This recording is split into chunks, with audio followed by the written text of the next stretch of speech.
PRP for hair restoration is a safe, natural treatment for stimulating hair growth. Its efficacy has been demonstrated in many clinical trials, and we've seen great results with the process here with our own patients. The process starts with a complimentary consultation.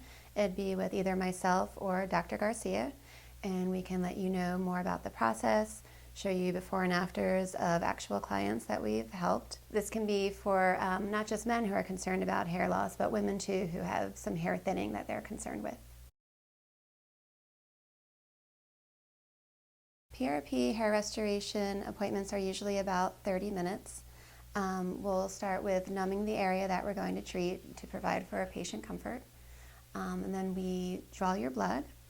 We would spin it in a centrifuge, and this allows us to separate the red blood cells from the white blood cells from the platelet-rich plasma. And that platelet-rich plasma is rich in growth factors, so that's what we extract, and that's what we use to stimulate the hair growth. And another great thing about it is there really is no downtime.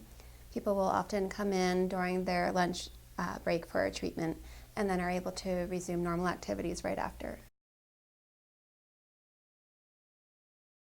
When we meet during your consultation, we'd have a better idea of how many treatments you would need. And during that time, we can put together a package price to make it a more affordable treatment.